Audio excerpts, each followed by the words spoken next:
আল্লাহ তাআলা বলেন যাকে তাকে দিয়ে আল্লাহ একামতে দিনের কাজ করান না। এই পৃথিবীতে যাকে আল্লাহ পছন্দ করেন, নির্বাচিত করেন, যার প্রতি আল্লাহ সন্তুষ্ট, তাকে দিয়ে আল্লাহ এই কাজে লাগান। সুতরাং বাংলাদেশ জামাতি ইসলামী ওলামা বিভাগ এর সাথে যারা সম্পৃক্ত আছেন, আপনি বিশ্বাস করতে পারেন আল্লাহ আপনাকে কবুল করে নিয়েছে। কারণ এখানে যে শব্দটা আল্লাহু ইয়াজতাবি ইলাইহি মাইয়াশা, আল্লাহ যাকে ইচ্ছা তাকে নির্বাচিত করেন একামতে দিনের জন্য। কারণ এর আগে শব্দগুলো আমরা পেয়েছি, আনাকিমুদ্দিন ওয়ালা তাতাফাররাকু ফি, তোমরা সবাই মিলে আল্লাহর দিনকে কায়েম করো। এ বিষয়ে কোনো মতপার্থক্য, বিচ্ছিন্ন ফতোয়াবাজি এদিকে ওদিকে যাওয়া যাবে না। এই জমিনে দিন এখনো পর্যন্ত কায়েম হয়নি। এই দিনকে কায়েম করতে গিয়ে সব এক হওয়া লাগবে। আর এই জায়গায় কোনো ফতোয়াবাজি কেউ করবেন না। আপনি আলাদা আলাদা দলে আছেন, করেন, আমি নিষেধ করছি না, কিন্তু দিন কায়েমের ব্যাপারে যখন কথা বলা হবে, এই জায়গায় যদি কেউ কারো বিরুদ্ধে ফতোয়াবাজি করেন, বুঝবেন এটা জাতির শত্রু, ইসলামের শত্রু। আর আল্লাহ যাকে তাকে দিয়ে কাজে নিয়ে আসবে না। ইয়াজতাবি ইলাইহি মাইয়াশা, এখানে সরাসরি আল্লাহ নিজে কর্তা ফাইল, আল্লাহু ইয়াজতাবি, আল্লাহ বলেন আমি নির্বাচিত করি। এই ফরিদপুর, বিশেষ করে আলফাডাঙ্গা, বোয়ালমারি, মধুখালী, এই 3 থানায় 4.5 লাখ 5 লাখ ভোটার আছে। এই কথা বলেন না কেন? এই 5 লক্ষ ভোটারের ভেতরে সবাইকে আল্লাহ একামতে দিনের কাছে নির্বাচিত করেননি। আল্লাহ কাদেরকে করবেন? ওয়াহদি ইলাইহি মাইয়ুনিব, যে ব্যক্তি আল্লাহর দিকে মন থেকে ফিরে আসতে চায়। এই সুযোগ সামনে আসতেছে, আপনি আসলেই কি আল্লাহর দিকে মন থেকে ফিরে আসতে চান? আল্লাহ আপনার ওই মনের অবস্থার দিকে তাকিয়ে নির্বাচিত করবেন, অথবা আপনাকে ছাঁটাই করে দেবেন। হুয়া জিতাবাকুম ওমা জাআলা আলাইকুম ফিদ্দীন মিন হারাজ, তিনি তোমাদেরকে নির্বাচিত করেন তার দিনের জন্যে, এবং এমন একটা দিন তোমাদেরও কাছে আল্লাহ পাঠিয়েছেন যে দিনের ওপরে চলতে গিয়ে যত বাধা বিপত্তি আসবে ওইগুলো তোমাদের দূর করা লাগবে না, আল্লাহ নিজে দায়িত্ব নিয়ে দূর করে দিবে। সুতরাং আমাদের এই দেশের অবস্থা যাই হোক, একামতে দিনের দায়িত্বে আমরা যারা আছি, আমাদের কোনো লাভ লস নেই। আমরা জিতে গেলেও লাভ, হেরে গেলেও লাভ। এই কথা বলেন না কেন? আর যারা এর বিরুদ্ধে আছে তারা জিতে গেলেও লস, হেরে গেলেও লস। কারণ কোনো মানুষ যদি অবৈধভাবে সুখ ভোগ করে দুনিয়ায়, তার এক একটা অবৈধ সুখের কারণে কমপক্ষে 10 থেকে 70টা অশান্তি আল্লাহ দুনিয়া আখিরাতে তাকে দেবে। এটা তো আমি বানালাম। হ্যাঁ, ফাইন্না মাআল উসরি ইসরা, ইন্না মাআল উসরি ইসরা। জন্মের পর থেকে আয়াত আপনি শুনেছেন, কোনোদিনই আয়াত নিয়ে একটু ভেবেছেন যে আল্লাহ আসলে কি দিলেন? আল্লাহ এখানে দিয়েছেন উসরুন, এরপরে দিয়েছেন ইসরন, অথচ উসরুনের আগে আলিফ লাম আছে, ইসরনের আগে আলিফ লাম নেই। আমি জেলে থাকতে আয়াতটা নিয়ে একটু ভেবেছিলাম যে কেন আল্লাহ আলিফ লাম দিলেন না প্রথমটায়, পরেরটায় দিলেন না, প্রথমটায় দিলেন কেন? এখানে আলিফ লাম যেটা, এটা মারেফা বলা হয়, নির্দিষ্ট করে দিয়েছেন আল্লাহ। কষ্টের ব্যাপারে কথা বলতে গেলে আল্লাহ নির্দিষ্ট করে দেয়। পুরা কোরআন শরীফ দেখবেন যেখানে কষ্টের কথা আছে, এ কষ্টের কথা বলতে গেলে আল্লাহ হয় ওটা মারেফা করে দেয়, নির্দিষ্ট করে দেয় আলিফ লাম দিয়ে। কিন্তু পরে যেখানে সুখ, শান্তি, স্বস্তি, নিরাপত্তা, সফলতা, এই সমস্ত কথা আছে, সেখানে আল্লাহ না কেরা করে দিয়েছেন অনির্দিষ্ট। এর আগে যেহেতু আলিফ লাম দিয়ে মারেফা করে আগে মা শব্দটা লাগিয়েছেন, এর আগে ইন্না দিয়েছেন। আল্লাহ গ্যারান্টি দিয়ে বোঝাতে চান, পৃথিবীতে কেউ যদি একটা কষ্ট সহ্য করতে পারে, ওই কষ্টের সাথে সাথেই তাকে 70টা শান্তি আল্লাহ দান করবে। আমরা এই 54 বছরে যারা কষ্ট সহ্য করেছি দ্বীনের জন্যে, মানবতার জন্যে, রাসূলুল্লাহর জন্যে, আপনি বিশ্বাস করতে পারেন আপনার এক একটা কষ্ট সহ্য করার সাথে সাথে কমপক্ষে 70টা শান্তি আল্লাহ আপনাকে দান করবে।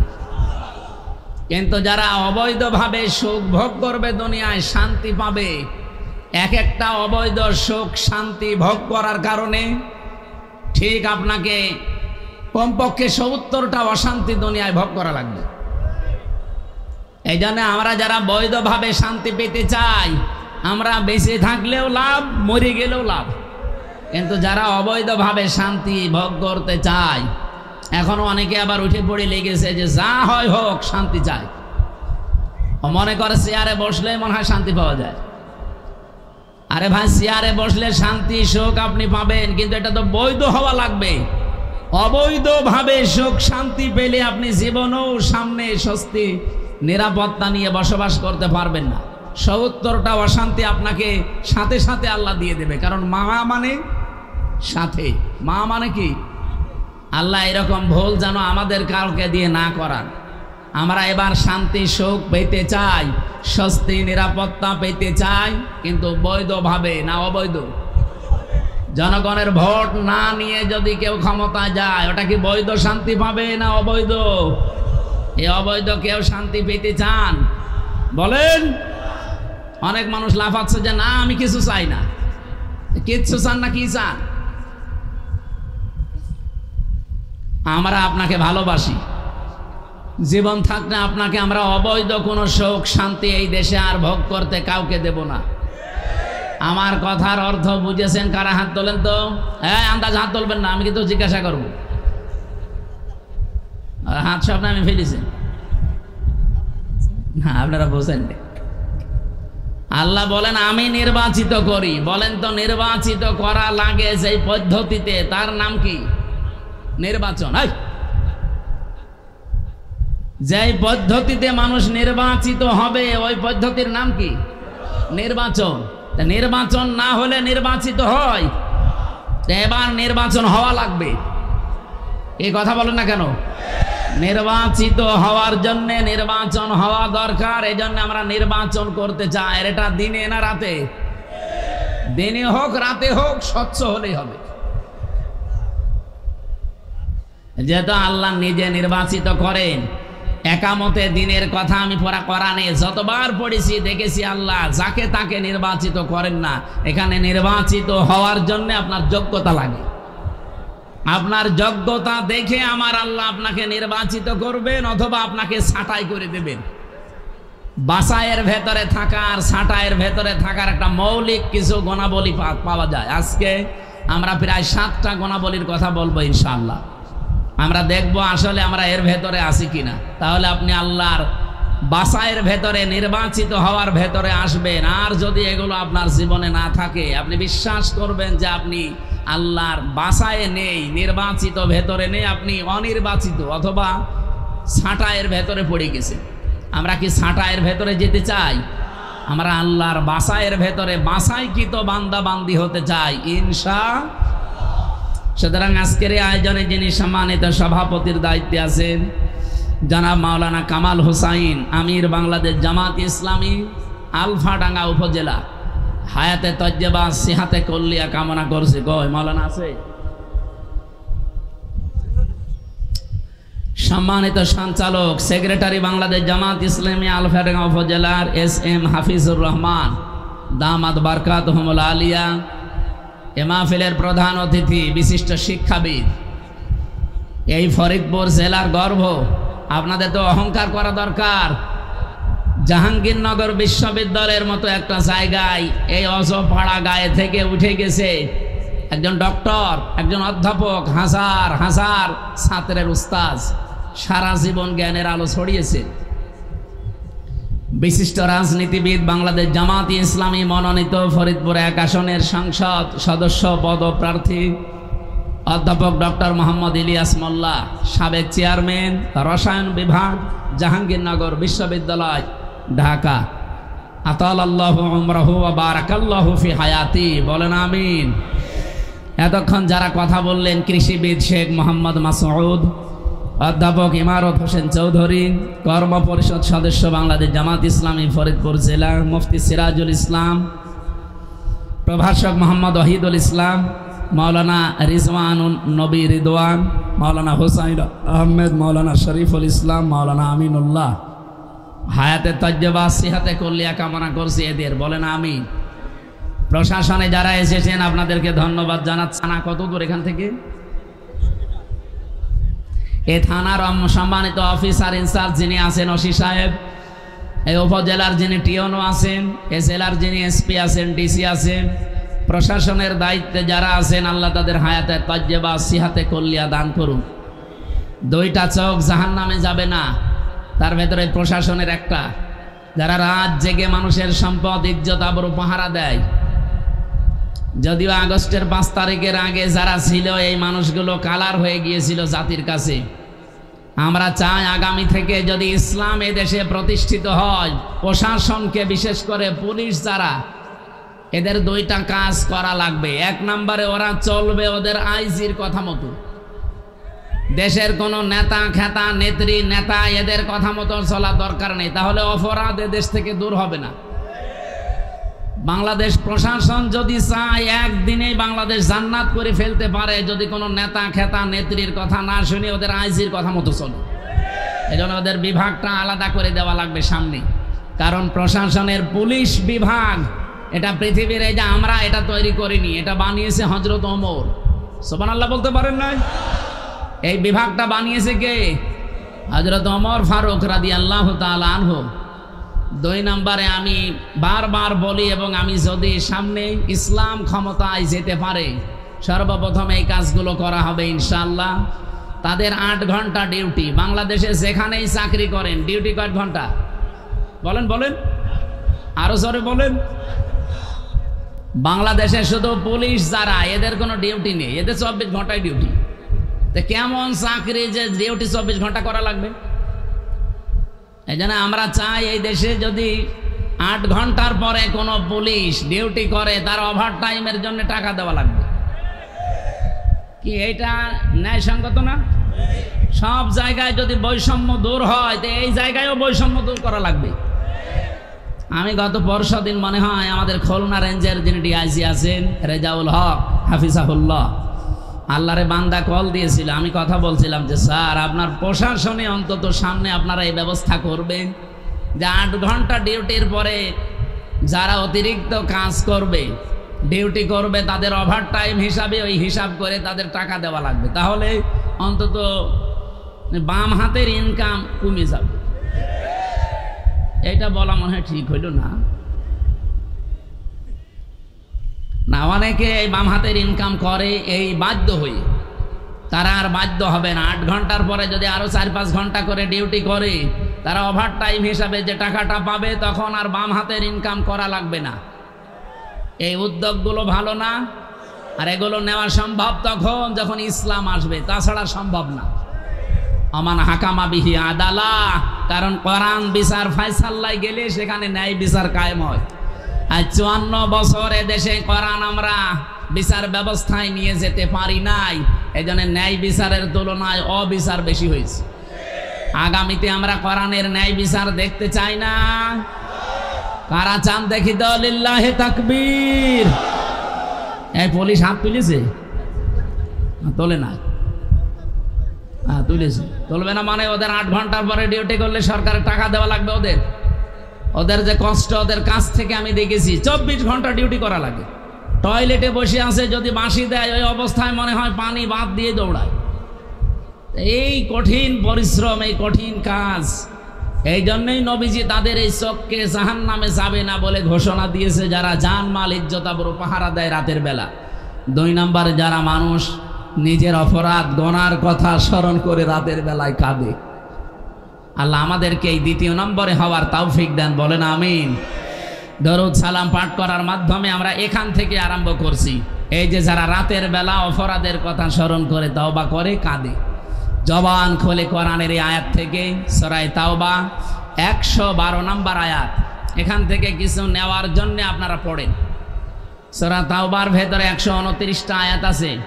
119 নম্বর আয়াতে আমরা আপনাদের, যেহেতু গোপালগঞ্জ পাশে ফরিদপুর, আল্লাহর একজন অলি আছে। অলি নেই একজন? ওই 8 রশি না 9 রশি আছে না? আমরা অলি মনে করি সবাই, যেহেতু এই এলাকা আল্লাহর অলি ভক্ত এলাকা। আমরা এই আয়াতটা আমার মনে হয় এই সমস্ত জেলাগুলোতে বেশি শোনা হয়। ইয়া আইয়ুহাল্লাযীনা আমানু ইত্তাকুল্লাহ ওয়া কুনু মা'আস সাদিকিন, ইমানদারেরা আল্লাহকে ভয় করো আর সত্যবাদীদের সঙ্গী হয়ে যাও। সত্যবাদী কারা? যারা সত্য কথা বলে। না না, হ্যাঁ আপনি মাথা নাড়াচ্ছেন মানে আপনি বোঝেননি। ফরিদপুরবাসী সত্যবাদী কারা? আমাদের জাতির পিতা যিনি হযরত ইব্রাহিম আলাইহিস সালাম, আল্লাহ যাকে ঘোষণা দিয়েছিলেন তিনি ছিলেন সত্যবাদী। কি ছিলেন? আযকুর ফিল কিতাবি ইব্রাহিম ইন্নাহু কানা সিদ্দীকান নাবিয়্যা। বলেন আল্লাহু আকবার। আল্লাহ বলেন আমি ইব্রাহিমের ঘটনা তোমাদের জীবনে তোমাদের কিতাবের ভেতরে আমি আলোচনা করলাম। নিশ্চয় সে ছিল প্রথমে সিদ্দিক, 2 নম্বরের নবী। তাহলে ইব্রাহিম আলাইহিস সালাম প্রথমে তার পরিচয় আল্লাহ দিলেন যে তিনি সিদ্দিক ছিলেন। সিদ্দিক মানে শুধুমাত্র সত্যবাদী নয়, সিদ্দিক শব্দের শাব্দিক অর্থ হচ্ছে সত্যকে সত্য জানার পরে, দেখার পরে, বোঝার পরে দ্বিধাহীন চিত্তে সব কিছু পেছনে ভুলে গিয়ে যারা গ্রহণ করতে পারে তারা আল্লাহর কাছে সিদ্দিক। আমি আশা করছি কথা বোঝাতে পেরেছি। আমাদের জাতির পিতা ইব্রাহিম নবী আলাইহিস সালামকে আল্লাহ এমনিতেই সিদ্দিক বলেন নাই, তিনি সত্য অনুসন্ধান করছিলেন। কোথায় সত্য পাওয়া যায় তিনি খুঁজতেছিলেন। কখনো তারকা, কখনো চন্দ্র, কখনো সূর্য দেখে দেখে মনে করছেন হাদা রব্বি হাদা আকবার, এইটাই আমার রব হবে। কিন্তু যখন এগুলো অস্তমিত হয়ে গেল তিনি বললেন না, যেগুলো অস্তমিত হয়ে যায়, ডুবে যায়, সেগুলো আমি মানি না, ভালোবাসি না। ইন্নী ওয়াজ্জাহাতু ওয়াজহিয়া লিল্লাযী ফাতারাস সামাওয়াতি ওয়াল আরদা হানিফা ওয়া মা আনা মিনাল মুশরিকিন। সূরা আনআমের ভেতরে আছে 69 নম্বর আয়াত, 79 নম্বর আয়াত। তিনি ডাক দিয়ে বললেন আমার জাতির লোকেরা, আমি এতদিন সত্য খুঁজছিলাম, হক অনুসন্ধান করছিলাম, আজকে আমি পেয়ে গেছি। একটা একটা করে কয়েকটা জিনিস তো দেখলাম, সবই ডুবে গেছে, যার অস্তিত্ব নেই, অস্তমিত হয়ে যায়, লিভে যায় না। আমি ওগুলোকে ভালোবাসি না। ক্বালা লা উহিব্বুল আফিলিন, একটাও আমি ভালোবাসি না যেগুলো অস্তমিত হয়। জাতির লোকেরা কান খাড়া করে শোনো, আমি কিন্তু আসমান আর জমিনের উদ্ভাবক যিনি, তার দিকে একনিষ্ঠভাবে আজকে ফিরালাম আমার এই চেহারাকে, আর আমি মুশরিক না। বলেন তো জাতির লোকেরা এই কথা শোনার পরে তাকে দুধ ভাত খাওয়িয়েছে? বলেন বলেন। তার বাবা তার শত্রু হয়েছে, আগুনে ফেলতে সাহায্য করেছে তার বাবা, তার নিজের পরিবার বিপক্ষে, সমাজ বিপক্ষে, রাষ্ট্র বিপক্ষে, এমনকি নিজের এলাকা পর্যন্ত তিনি ছেড়ে চলে গিয়েছিলেন। তার বাবা তাকে ডাক দিলেন, ক্বালা রাগিবুন আনতা আন আলিহাতি ইয়া ইব্রাহিম লাইন লাম তানতাহি লাআরজুমান্নাকা ওয়াহজুরনি মালিয়া। হে ইব্রাহিম, আমরা যেগুলোর কাছে মাথা নত করি, আমাদের এই মূর্তিগুলোকে তুমি কি মানতে চাও না ইলাহ হিসাবে? যদি তুমি এই কাজ থেকে বিরত না থাকো, 1 নম্বরের শাস্তি তোমার, আমি তোমাকে মেরে ফেলবো। 2 নম্বরে আমার চোখের সামনে থেকে দূর হয়ে যাও, কোনোদিন আমার সামনে আর আসবে না। কারণ সন্তান হিসাবে হয়তো তোমাকে আমি মেরে ফেলতে গেলেও পারবো না, এই জন্য আমার সামনে আসবা না। নিজের বাবা এই সিদ্ধান্ত নিয়েছিল যখন তিনি সত্যের ঘোষণা দিয়েছেন। আমরা আজ 1500 বছর পরে, আয়াত নাজিলের পরে হয়তো এখন ওই মূর্তি পূজা আমাদেরকে দিয়ে কেউ করাবে না, কিন্তু এর বিপরীত আর একটা কাজ আছে। মানুষ হয়ে যারা মানুষের তৈরি করা আইন এই পৃথিবীতে কায়েম করতে চায়, এরাও মূর্তি পূজার শামিল। এই কথা বোঝা লাগবে। ওরা 1500 বছর আগে পূজা করত, এখন হয়তো ওইভাবে মুসলমানদের ভেতরে নিয়ে আসলে এদেশের মুসলমান নামাজ পড়তে না পারে, রোজা রাখতে না পারে, কিন্তু সরাসরি মূর্তি পূজা করবে। এটা তো খাওয়ানো লাগবে, এটার বিপরীত খাওয়াচ্ছে। এটা মানুষ ওই আইন তৈরি করে মানুষের মাথার উপরে চাপিয়ে দেয়, এইটাও একটা ওই মূর্তি পূজার মতো শিরিক। কারণ আল্লাহুল খালকু ওয়াল আমরু, এ জমিন যার, আইন চলবে। আরো জোরে বলেন, আইন চলবে। আমরা এইটার পক্ষে, জমিন যার, সিদ্ধান্ত তার। কিন্তু কিছু মানুষ বলছে না, জমিন যার হয় হোক, সিদ্ধান্ত আমাদের। ওই জামানায় এরা মূর্তি পূজা করেছে, এই গোনা করত, এখন এরা মানুষের আইন তৈরি করা প্রতিষ্ঠা করে একই গোনা করছে।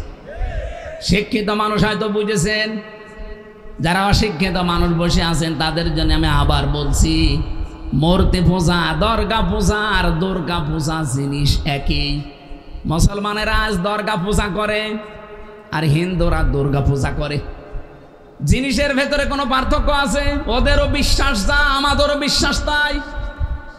ওরাও মনে করে এই দুর্গা আমাদেরকে অনেক কিছু দিতে পারে, আমরা মনে করি দরগা আমাদেরকে অনেক কিছু দিতে পারে।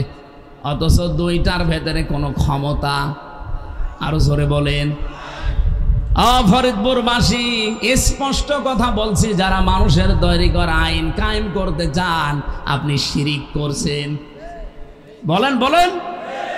আমাদের জাতির পিতা ইব্রাহিম এখান থেকেই মুখ ফিরিয়েছিলেন। আমার জাতির লোকেরা, আপনারা আজ মানুষ হয়ে মানুষের কাছে মাথা নত করেন, মানুষ হয়ে মাটির তৈরি করা পুতুলের কাছে মাথা নত করেন। আমি আমার এই চেহারাকে আজকে ঘুরিয়ে দিলাম, এমন একজনের দিকে ঘুরিয়েছি যিনি ফাতারা। ফাতারা মানে না, ফাতারা শব্দের শাব্দিক অর্থ যিনি মডেল ছাড়া, নমুনা ছাড়া, কোনো নিদর্শন ছাড়া, কোনো আকৃতি ছাড়া নতুন করে একটা জিনিস বানাতে পারে, তার নাম ফাতার। এটাকে এই যে আল্লাহ আমাকে বানিয়েছে আর একজনকে দেখে দেখে, বলেন বলেন, মোল্লা সাহেবকে বানিয়েছে আর একজনকে দেখে দেখে, পুরাটা আকৃতি আলাদা। এমনকি আমার সাথে ওনার জীবনেও কোনোদিন মিলবে না, মিলছেও না। সব জায়গায় গুরুত্বপূর্ণ জিনিস যেগুলো মেলে না, তার ভেতরে অন্যতম হচ্ছে আমাদের এই চামড়া। ৯৭৬৮ প্রকার চামড়া আমার শরীরে আছে। আমার চামড়া আর মোল্লা সাহেবের চামড়া যদিও মনে হচ্ছে একরকম। আপনি যদি মনে করেন আমার চামড়া কেটে গেছে, মোল্লা সাহেবের চামড়া এনে লাগিয়ে দেবেন, জীবনে লাগবে না, পছন্দ ধরবে। কি কথা বলছেন? আপনি লেগিয়ে দেখেন, ৯৭৬৮ প্রকার চামড়া পেয়েছে বিজ্ঞান ৩.৫ হাত বডিতে। একটা চামড়া আর এক জায়গায় লাগিয়ে দেবেন, কারো না লাগা তো দূরের কথা, আরো পছন্দ ধরে যাবে, নষ্ট হয়ে যাবে। চামড়া যদি ভালো করতে হয়, একটাই বুদ্ধি আছে, আমার শরীরের কোনো চামড়া ওখানে লাগানো লাগবে। এটার দ্বারা একটা শিক্ষা আমি পেয়েছি। ওয়ালা তাসিরু ওয়াসিরাতু বিজরা উখরা, আয়াতের ব্যাখ্যায় পাবেন। আল্লাহ বলেন, কেউ কারো বোঝা কিয়ামতের দিন বহন করবে না। কুল্লু নাফসিন বিমা কাসাবাত রহিনা, যে যেই ধরনের কাজ করে কিয়ামতের দিন তার জন্য ওই পুরস্কারই দেওয়া হবে। এখান থেকে আমি একটা শিক্ষা যেটা বললাম, কেউ কারো বোঝা যখন বহন করছে না, তার প্রমাণ এই চামড়াটা। আমার চামড়া মোল্লা ভাইয়ের চামড়ার সাথে মেলে না।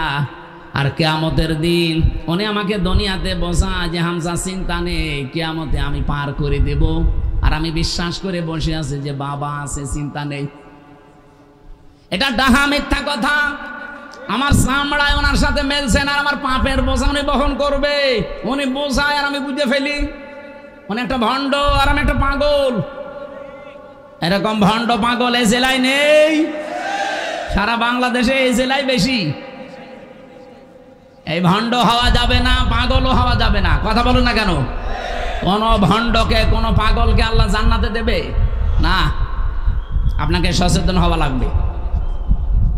আমার ভাইরা, আমি যে কথা তুলেছিলাম, মহান রব্বুল ইজ্জাত ওয়াল জালাল, যাকে জাতির পিতা ঘোষণা দিয়েছেন একটা দুইটা দিন না, তাকে 50টা পরীক্ষার পরে ঘোষণা দিয়েছেন।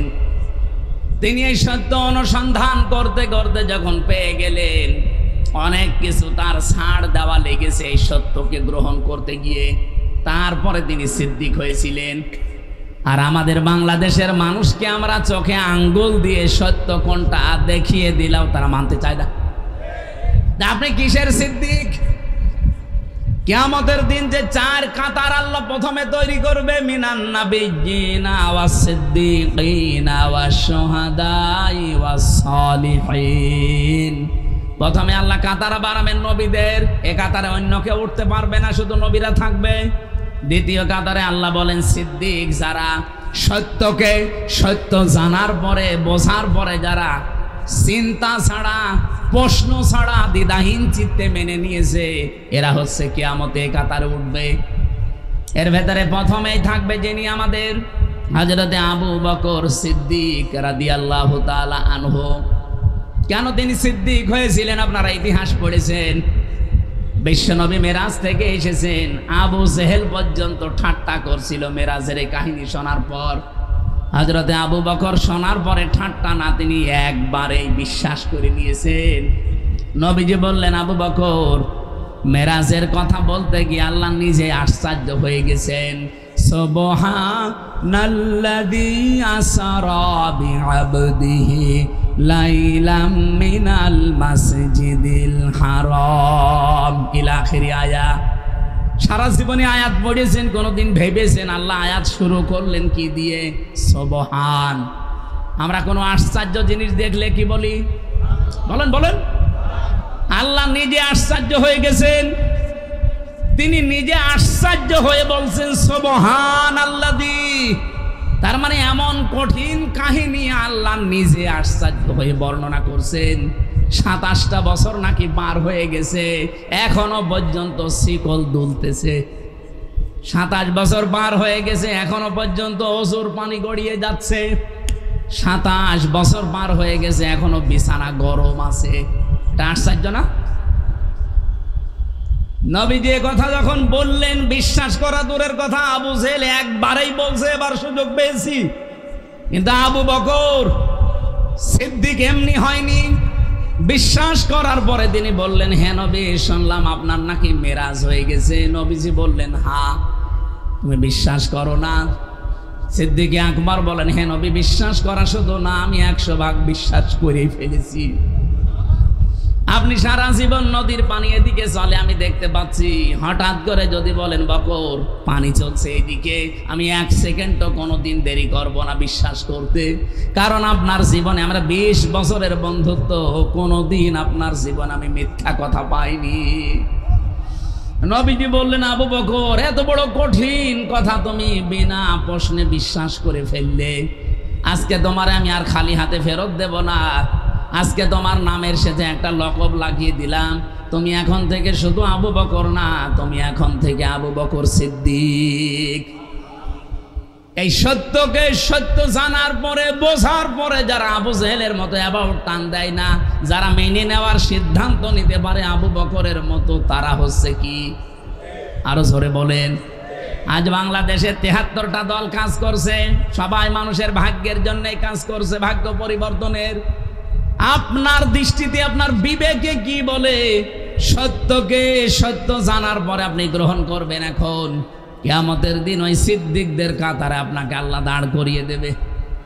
আর সত্যকে সত্য জানার পরে যদি অ্যাবাউট টান করেন, এই যে ইহুদি খ্রিস্টানরা যেটা করেছে, প্রতিদিন আমরা যারা ফরজ নামাজও পড়ি কমপক্ষে 17 বার এই বরদোয়া ইহুদি আর খ্রিস্টানদেরকে আমরা দেই, গায়রিল মাগদুবি আলাইহিম। বলেন বলেন। গায়রিল মাগদুবি আলাইহিম ওয়ালাদ-দাল্লিন। এখানে 2টা জাতির কথা আছে, একটা ইহুদি আর একটা খ্রিস্টান। এক দল হচ্ছে অভিশপ্ত আর একটা পথভ্রষ্ট। প্রতিদিন আমরা সারা পৃথিবীর ইহুদি খ্রিস্টানদেরকে এই 2টা বরদোয়া দিতে আসি, 1 বার 2 বার না, 17 বার। কি করেছিল তারা? তাদের তাওরাতে, তাদের ইনজিলে আমার নবীর বর্ণনা ছিল। এই সত্যকে সত্য জানার পরে ওরা মানে নাই, হিংসা করে আর অহংকার করে। এই কথা বলেন না কেন? বাংলাদেশেও বহু মুসলমান আজ সত্যকে সত্য জানার পরও মানতে চায় না, হয় হিংসা করে না অহংকার করে। অহংকার হচ্ছে না, এরা 71-এর অপরাধী, এরা 47-এর অপরাধী। আরে ভাই আপনি ৭১, ৫২, ৪৭ তুলে নিয়ে আসেন, সব সময় ২৪ নিয়ে আসতে পারেন না? কথা বলুন। ২৪-এর কথা আপনার মুখে শোনা যায় না, শুধু ৭১। আর ৭১-এর যদি অপরাধী বলে তাদেরকে আপনি সামিল করতে চান, প্রমাণ করতে চান, এর আগে যারা দায়িত্বে ছিল, বঙ্গবন্ধু ছিল দায়িত্বে, শহীদ জিয়াউর রহমান ছিল দায়িত্বে, এই মানুষগুলো তো ছিল ওই সময়। কই তখন তো তারা কিছু বলে নাই। হঠাৎ করে ৫৪ বছর পরে আপনাকে কোন পাগলা কুত্তায় কামড় দিয়েছে বলেন? আপনি তো আন্দাজে এই দোষটা চাপিয়ে তাদেরকে জাতির সামনে কালার করতে চান। এই জাতি এখন আর ডাইল খায় না, কারণ ডাইলের রাস্তা বন্ধ হয়ে গেছে। যারা ডাইল পাঠাতো তাদের রাস্তা বন্ধ। কি তাদের রাস্তা বন্ধ না? এই দেশ থেকে কত ভালো ভালো জিনিস পাচার হয়ে চলে যেত। ওই যে পুলিশ আছে, যে কানে কানে জিজ্ঞাসা করেন, এই দেশ থেকে সোনা, রূপা, তামা এগুলো সব পাচার হয়ে যেত। আর আসতো দাদাদের কাছ থেকে ডাল, তাও মসুরের ডাল না, কি ডাল? ফ্যান্সি ডাল। বাবা আসতে, কোন বাবা? ইয়া বাবা। এখন যেহেতু এগুলো আসে না, এ জাতি এখন আর মাতাল নেই, এখন এরা সচেতন। এখন আর ওই ৭১, এখন আর ওই ৫২, এখন আর ৪৭ দেশের মানুষ খেতে চায় না, এখন খেতে চায় ২৪। আগামী দেশ চলবে ২৪ অনুযায়ী। এই কথা বলেন না কেন? আমরা এতদিন দেখেছি, কালকে ২টা ভিডিও দেখলাম, এতদিন দেখতাম রাজাকার মানে এরকম দাড়ি থাকবে, এরকম পাঞ্জাবি থাকবে, টুপি থাকবে। কই রাজাকারের ভিডিও দেখলাম, একটার মুখেও দাড়ি নেই। এখানে রাজাকার লেখা আছে অলরেডি, RAZAKAR, এই নেম প্লেট দিয়ে লেখা আছে। মাথায় প্রশাসনের মতো টুপি দেওয়া, গায়ে শার্ট প্যান্ট পরা, আর মুখে একটা দাড়িও নেই, শুধু জেনারেল ওসমানের মতো গোপ। রাজাকার বলতেই যদি এদেরকে বোঝাতে, ওইগুলো কি? সুতরাং এই ভুয়া কথা তুলে একটা নিরপরাধ দলের উপরে, নিরপরাধ মানুষদের উপরে আন্দাজে কোনো দোষ চাপানো এই দেশের মানুষ এখন আর খাবে না। এই কথা বলেন না কেন? সুতরাং আমাদের উচিত হচ্ছে, একটা মাজলুম দল এই মানুষগুলো, এদের উপরে আল্লাহ একটা নিজে ইচ্ছা পেশ করেছেন। যদি বলেন কই সেই কথা, সূরা কাসাস ৫ নম্বর আয়াত, অনুরিদু আন্না মুন্না আলাল্লাযিনা ইসতাদঈফু ফিল আরদি ওয়া নাজআলাহুম আইম্মাতাও ওয়া নাজআলাহুমুল ওয়ারিসিন। আল্লাহ বলেন, আমি মুসা নবীর এই দলের উপরে একটা অনুগ্রহ করব বলে মন স্থির করলাম, ইচ্ছা করলাম। বলেন তো ইচ্ছা কার? ওই আল্লাহকে এখন আর নেই। এটা শুধু কাহিনী না, সূরা কাসাস ২০ নম্বর পারা ৪ নম্বর পৃষ্ঠা ১৩-১৪ নম্বর লাইনে আছে। এটা ৫ নম্বর আয়াত, তাফসিরে ফি জিলালিল কোরআনে পাবেন। আল্লাহ বলেন, আমি নিজে ইচ্ছা করলাম। এই এদিকে তাকান, এই ইচ্ছা কার? আরো জোরে। আল্লাহ নিজে বলছেন, আমি ইচ্ছা করলাম। কি ইচ্ছা? অনুরিদু আন্না মুন্না, অনুগ্রহ করব আমি দয়া দেখাবো, আমি আল্লাহ রহমত দেব। কাদের ওপরে? আলাল্লাযিনা ইসতাদঈফু ফিল আরদি, বিভিন্ন কায়দায় এই জমিনের ওপরে যাদেরকে দুর্বল করে রাখা হয়েছিল। এই ৫৪ বছরে বাংলাদেশের সবচাইতে বেশি বাংলাদেশ জামাত ইসলামীকে দুর্বল করে রাখার জন্য বিভিন্ন মিথ্যা কথা ছড়ানো হয়েছে।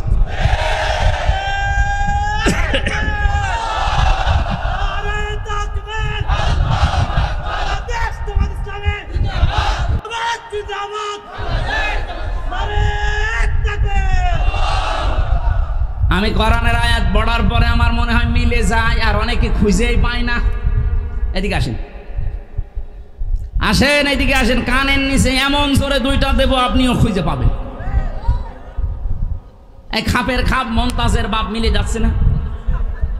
হাজার হাজার বছর আগের কথা এটা, যে ওই জামানায় ফেরাউন সবচাইতে বেশি একটা দলের উপরে জুলুম, অত্যাচার, নির্যাতনের স্টিম রোলার চালিয়ে তাদেরকে দুর্বল করে রাখতে চেয়েছিল। আল্লাহ বলেন, না, আমি একটু ইচ্ছা করলাম, এদেরকে আমি জমিনের নেতা বানাবো আর জমিনের শাসন ক্ষমতা তুলে দেব। আমার মনে হচ্ছে এই ৫৪ বছর পরে আল্লাহ ওই ইচ্ছা আবার আর একবার করেছে। দেখেন এবার এই দেশে যারা 54 বছরের সবচেয়ে বেশি জুলুম নির্যাতন অত্যাচারের শিকার ছিল, তারা এখন দেশের নেতা এবং তাদেরকে জমিনের উত্তরাধিকারী আল্লাহ বানাবে বলে মন স্থির করে ফেলেছে। এখন শুধু এই দেশের মানুষের বিবেকটা কাজ করে কিনা এটা দেখতে হবে। এরপরও যদি আপনার বিবেকে কাজ না করে, বুঝতে হবে বিবেকের ওপরে কুকুরে পোশাক করছে। সত্যকে সত্য জানার পরে আপনি মানতে চান না, উল্টা পাল্টা দোষ দিতেই আছেন। আমার উপরে এখন যদি কেউ মিথ্যা কথা ছড়ায় যে এ রাজাকার ছিল, শয়তান হাসবে না? বলেন বলেন। আমার উপরে যে মামলা পর্যন্ত দিয়েছিল, এই মামলায় তাই জজও হেসে ফেলেছে, বলছে এটা মামলা হইল। আমারে মামলা দিয়েছে আমি নাকি সংসদ ভবন ভাঙার জন্য একটা ছুরি নিয়ে একজনকে পাঠিয়েছিলাম সিরাজগঞ্জ থেকে, অথচ সেই সংসদ ভবনে ঢোকার জন্য এখন আমাকে প্রার্থী বানিয়েছে বাংলাদেশ জামাত। আমি সেইটা ভেঙে ফেলার জন্য 3 বছর জেল খেটে আসলাম, সেই জায়গায় এখন আমার যাওয়া লাগবে। এই শয়তান বিশ্বাস করে? ওরা দ্বিতীয় মামলা দিয়েছিল আমি নাকি আনসারুল্লাহ বাংলা টিমের প্রধান, ও সাতাশে কি আমি আজ পর্যন্ত জানি না। আমি ভেতরে থাকাকালীন কয়েকজনের সাথে আমার পরিচয় ছিল। জিজ্ঞাসা করলাম একজনকে যে ভাই আব্দুল মতিন তার নাম, যে আপনি কি? বলছে আমি আল্লাহর দলের সভাপতি, সারা বাংলাদেশে আমি আল্লাহর দলের সভাপতি। সেক্রেটারি কে? বলছে আমার ছেলে। উনি সভাপতি, ওনার ছেলে সেক্রেটারি। এদেশে আর কেউ নেই। এই ছিল জঙ্গির নাটক এই দেশে। এই 10 মাস 7 দিন চলছে, আজ পর্যন্ত একটা জঙ্গি নাটক ধরা পড়েছে? পুলিশেও কোনো জঙ্গি ধরেছে? কেন, জঙ্গি কি সব আসমানে চলে গেল? কিচ্ছু ছিল না, সব বানানো। আমারেও তো প্রথমে নিয়েছে এই মাটির নিচে রেখেছিল 10 দিন, আর মনে হয় 20-25 দিন রাখতে পারলে আমারেও ওই রকম করে চুল দাড়ি গোপ বড় হয়ে যেত, নকমক বলতে এই যে বিশাল জঙ্গি ধরা পড়েছে। 10 দিনই তো অত বড় হতে পারেনি, এই জন্য আর নাটক সাজাতে পারিনি। আমি আপনাদেরকে আহ্বান জানাচ্ছি, সত্যকে সত্য জানার পরে আপনি পিছু টান নেবেন না, তাহলে অনেক কিছু হারিয়ে ফেলবেন জীবনে, যা জীবনে আর ফেরত পাবেন না। ইব্রাহিম নবী সত্যকে সত্য জানার পরে যখন মেনে নিলেন, আল্লাহ তাকে কয়েকটা উপহার দিয়েছিলেন। ওয়াহাবনা লাহু ইসহাক ওয়া ইয়াকুব ওয়া কুল্লান জাআলনা নাবিয়্যা। আল্লাহ বলেন আমি তাকে উপহার হিসাবে ইব্রাহিম, ইসহাক এবং ইয়াকুবকে দান করলাম, আর প্রত্যেকেই তারা নবী ছিল।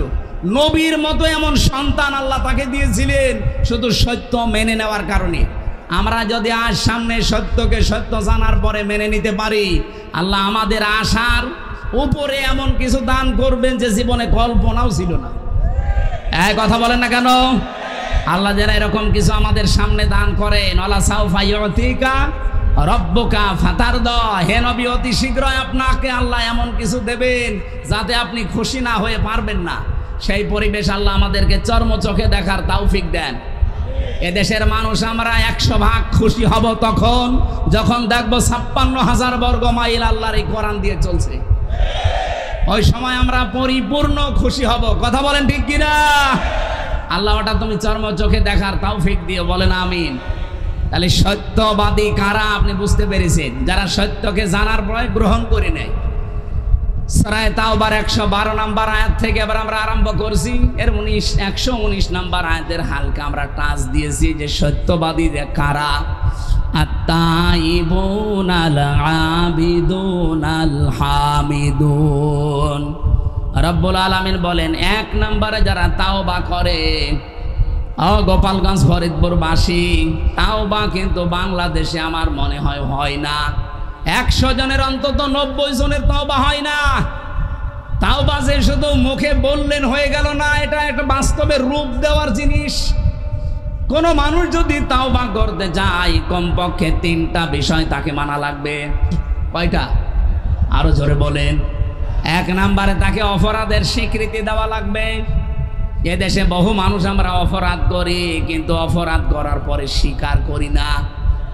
তাহলে আপনি আস্তাগফিরুল্লাহ পড়ে কি করবেন? একদিকে আস্তাগফিরুল্লাহ পড়ছেন, আর একদিকে অপরাধ করছেন।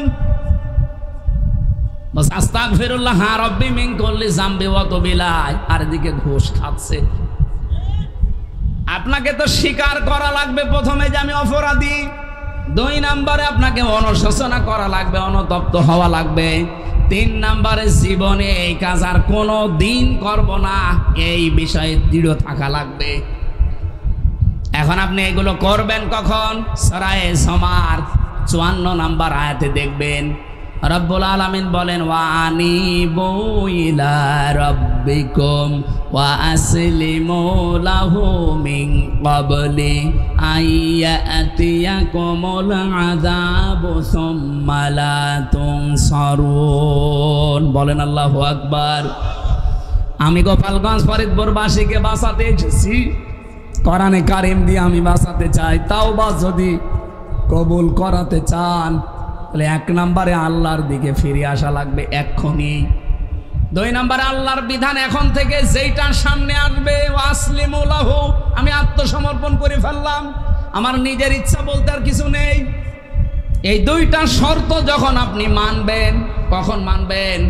মিন ক্বাবলি আইয়াতিয়াকুমুল আযাব, ওই আযাব আসার পূর্বে, সুম্মা লা তুনসারুন, যখন তোমাদেরকে আর সাহায্য করা হবে না।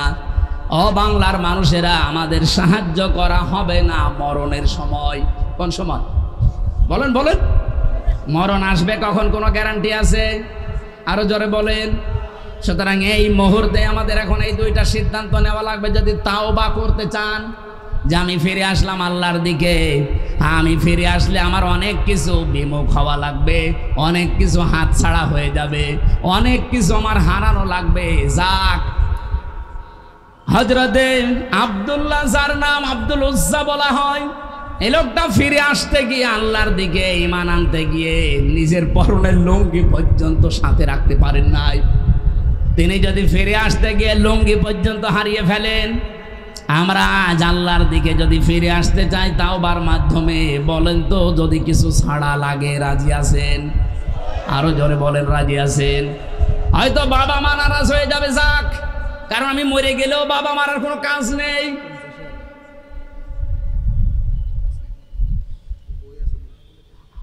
আত-তাইবুন আল আবিদুন আল হামিদুন, এখানে যে 7টা কথা ছিল আমরা ব্যাখ্যা করতে শুরু করছিলাম, কিন্তু আমি তো মনে করছি 7টা 5-এ আজান, এই হিসাবে আগাচ্ছিলাম। এখন বলছে আর 5 মিনিট আছে, আর বেশি সময় নেই। এখন